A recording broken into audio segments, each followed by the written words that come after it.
Welcome to Issues That Matter. I'm Cynthia Pooler. My guest today is journalist Ross Barkan. And Ross and I are going to discuss Hakeem Jeffries.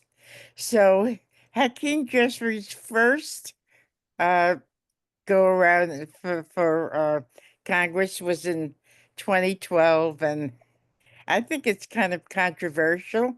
Can you tell us a little bit about that? Yeah, so in 2012 was a redistricting year. He was originally running against Ed Towns, who's the longtime congressman, and Towns was fairly vulnerable. And then rather than run against Jeffries, Towns retired. And so it became a race between Jeffries and Charles Barron, who is the city councilman at the time. And Charles Barron is a Black Panther. He is very politically radical. He's very anti-Israel and pro-Palestine. He's very much a leftist on economic issues and was quite different than Hakeem Jeffries, who's sort of a centrist Democrat, corporate-friendly Democrat, very, very much an Israel hawk. And so they ran against each other in a very contentious primary that Jeffries won by a lot. And part of that was because Jeffries had a lot more money and was, he was the more mainstream candidate. And he had a lot of advantages in the race. But it was high profile at the time, and there were some people more conservatives and Orthodox Jews, especially, who were afraid of Barron winning. Okay, tell us a little bit about Charles Barron.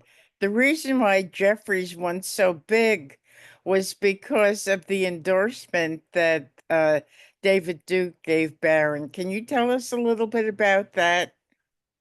Yeah, so obviously, Charles Barron is black and he's not a racist. And David Duke's a white supremacist. If I recall, the reason David Duke gave it because David Duke is anti-Semitic, and Charles Barron, who some people do think is anti-Semitic, I would characterize him more as anti-Israel and pro-Palestinian than anti-Semitic. Has been very outspoken about the treatment of Palestinians in Gaza and in the West Bank. And he was outspoken, for many years about that. So I think because he is highly critical of Israel, David Duke, endorsed him. I don't know if the endorsement mattered much either way. I think Jeffries is going to win that race, but didn't help Barron. His poll numbers went down after Duke endorsed him, correct? Um, I'm not. I have to look. I'm not sure. Okay. I don't remember honestly. I mean, I also don't know how much the race was polled. Probably, I think it was polled a bit. Congressional races have less extensive polling, but yeah, I mean, David Duke supporting you in New York City isn't a plus. But I think even if Duke had not endorsed Barron, Jeffries would have won. Jeffries had a lot more institutional support, a lot more money, ran a more professional campaign, and so he was always going to win, I think. Okay, what was in it for David Duke? Uh, I don't know, cause chaos. I'm not sure, to be honest, why he did it. He's not known to endorse all the time. Maybe, yeah, I don't, I can't, I'm not sure what he got out of it. Not much. I thought that someone from Louisiana supporting someone from New York, a white supremacist supporting a Black Panther. It seems to me there's a lot behind this story that we don't know. That's my feeling. Yeah, I mean, he could have been trying to damage Barron too. You never know. That's possible. Hmm. Since certainly Charles Barron is the opposite of a white supremacist. He's from the Black Power movement, so you never know. Maybe that was part of it. So when Jeffries won the primary, you were not surprised. No, not too much. I mean, there's a lot of press coverage about Barron being competitive, and there are all these, people within the district worried about him winning. But I wasn't too surprised. I mean, Jeffries just had so much more institutional support, was just running a serious campaign in a way, Barron was not. So I think it's rare for those upsets to happen.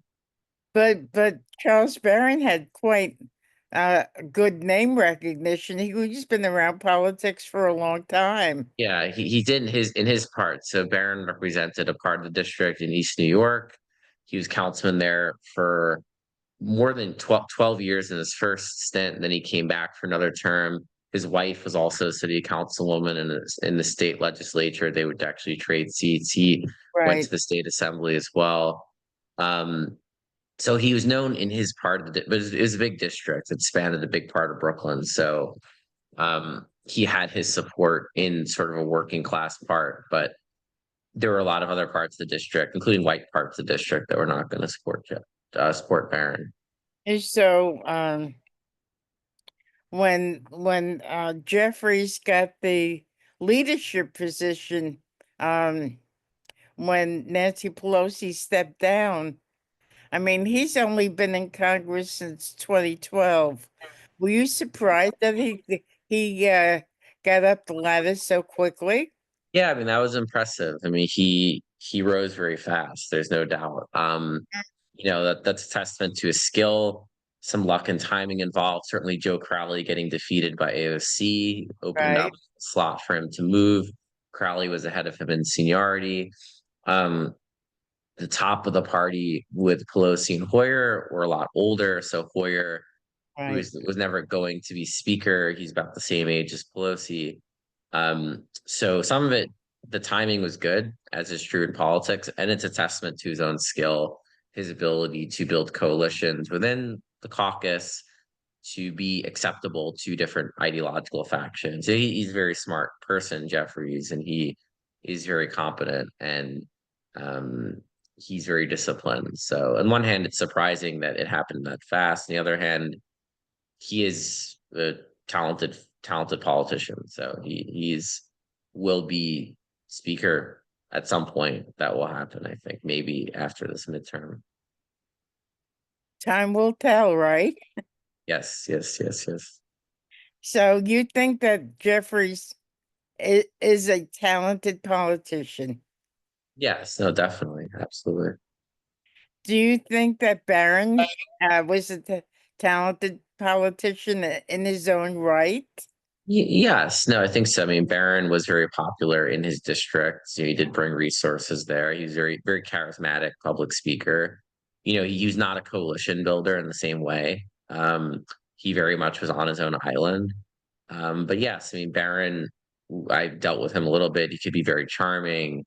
Um, he understood government very well, smart person. So Hmm. yeah, I mean, Barron had real talent as an outsider, as an activist.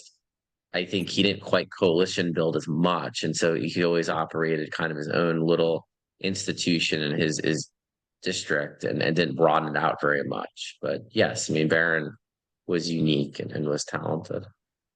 So tell our audience a little bit about you, what you your writings and who you write for. Sure. So I write.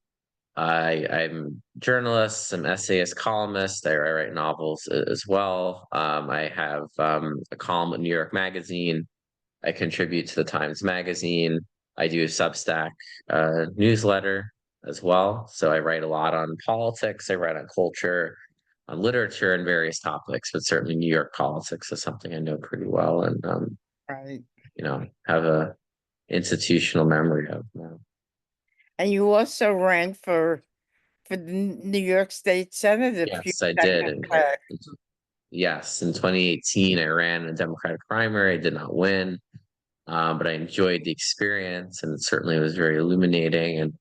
And probably will not do it again, but it was good to do. I'm happy I did, and I met a lot of great people.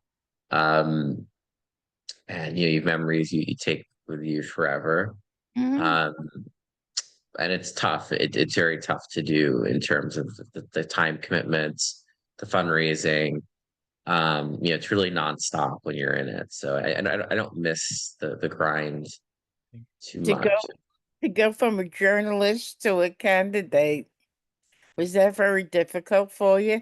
A little bit. I mean, I couldn't write nearly as much. I did little columns occasionally, but yeah, I mean, I was not writing anymore, and I it was a real transition to seeing things happen and not really being able to write too much on it, and not cover things the way I would have wanted to. So it was a challenge, and I'm happy in retrospect with the way it worked out because I like what I'm doing now, and I don't think I'd want to be um, going up to Albany every year. Nothing against Albany, but it's tough. They're away. You're away for months at a time. You don't see your friends, you don't see your family, and it's really it's a challenge. So I have a lot of respect for the politicians who do it, but I'm happy doing what I'm doing now. Well, as of today, which is the day before the last day of the month of February, it looks like Andrew Cuomo's going to throw his hat in for mayor of New York. Now, you wrote a scathing book about Cuomo a couple of years ago. Yeah, Are you looking forward to this race, and do you think Adams will stay in? it looks like Adams will stay in. That's happening. I mean, looking forward to, I mean, it's certainly interesting to write about. I don't know, I wouldn't say I'm eager for Andrew Cuomo to be mayor of New York City, given his record as governor, but, I come in with an open mind, and I'm someone who tries to give everyone a fair shake, and I've been writing on the race already. I'm going to keep doing that. And it's certainly a mayoral race unlike any other, certainly in modern times, with a weakened incumbent and a crowded primary fields, of sort of some big candidates. And I'm looking forward to see what happens in the spring. It's going to be a topsy-turvy time. It's my only prediction. So I know you're a very busy person. Give me your final thoughts on Jeffries versus Barron and the ramifications for Jeffries' victory. Yeah, I mean, well, ramifications were Jeffries winning that race at that time put him on track to be House Minority Leader and now to be Speaker. So, you look back at that campaign as the one, that really decided history in many ways, because I do think Democrats will have a majority in the near future. They're very close to getting there, and Jeffries will be the speaker of that majority. He's no other rivals, and he's the leader of their caucus. So, that race, very ideologically, two candidates who are very far apart ideologically. Um, One I think was always going to win in Jeffries, just given his advantages. But Barron ran hard, and the rest is history. Jeffries now is in Washington, ready to ascend. Right. I yesterday I spoke to Arthur Swartz, Yes. and I told Arthur that Charles Barron does a show on WBAI. Mm, I told Arthur about the 2012 primary race, hmm. and his thought was, why would somebody from down south support Hakeem Jeffries? He was a little surprised when I told him. Yeah. Yeah, it was strange. Yeah. Haven't seen too many David Duke endorsements since. Okay, so I know you're busy. You've got to go. So you've been listening to I'm sorry. I'm sorry. Okay. Tell me your name again. Ross Barkan. Russ Barkan. I'm Cynthia Pooler. This is Issues That Matter. And if you like this show, please subscribe to my YouTube channel. Thanks, Ross, and thank you everybody for listening. Have a great day.